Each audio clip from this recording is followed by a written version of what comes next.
จิ้มใหม่จิ้มใหม่ตัวนี้เขาไม่ได้ชื่อจิ๋มหรือเปล่าชื่อจิ๋มเอาเหรอเขียนไม่อยู่ยาวยิ้มไม่กินอีกนะจิ้มนานอาจารย์จิ้มเองอาจารย์จิ้มเองยายกินเองเร็วอาจารย์จิ้มเองเอายายกินให้อ่ะนี่ยายกินให้แล้วอ่ะเดี๋ยวกินมายืดมาเอาได้หน่อย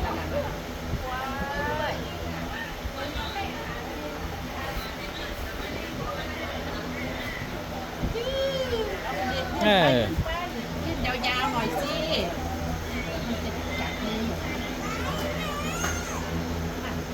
น่า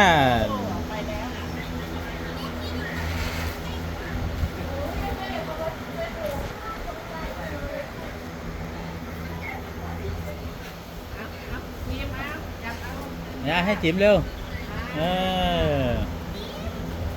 พี่ลีนก็ให้ยิ้มมันยาวให้ยิ้มนะยิ้มเลยโอ้วันนี้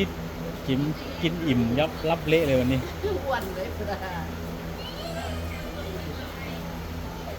ยิ้มเอาไหม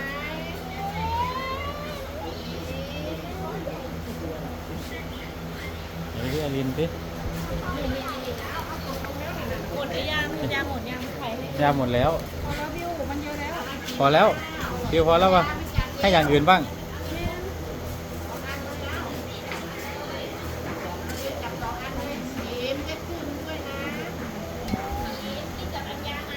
อย่าทิมเองอลินทิมเองเก่งมากลูกเรียกกันด้วยเรียกด้วย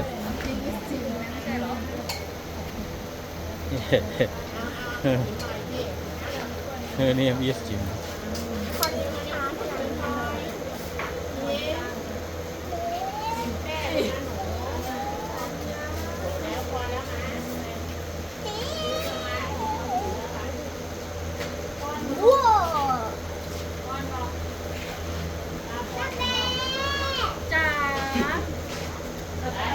โอ้เขากินจุจังเลยเฮลินเขากินเก่งไหมล่ะ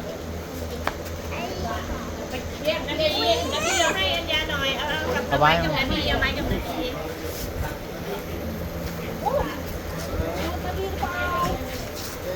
อายาไปเอาอยู่กับยายาฝากให้ยาจิ้มเองจิ้มเองจิ้มเองอ่ะจิ้มเองยาจิ้มเองยาจิ้มเองเขาเต้นให้ดูเขาเต้นให้ดูน่ารักจังเลยเขาอีกเขาได้กินเยอะแล้วเขาเต้นให้ดูเขาโชว์ยาจิ้มแล้วยังเป็นตัวเขาเต้นให้ดูแล้วไหนต้องใจ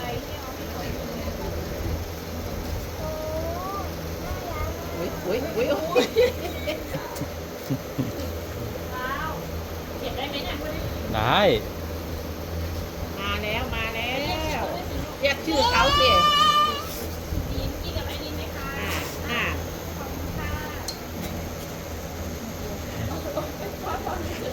ให้ไปตกกระดาเก่งน่ะ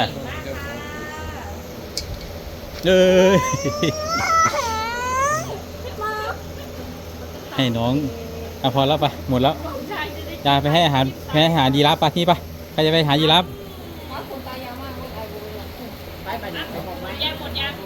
หมดแล้วอันสุดท้าย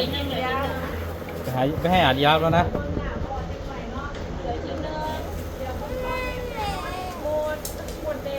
หมดแล้วลูกเอาไปทำไมเสียใจอ้าวกว่าไอ้จิ๋มมันเอาไปจิ๋ม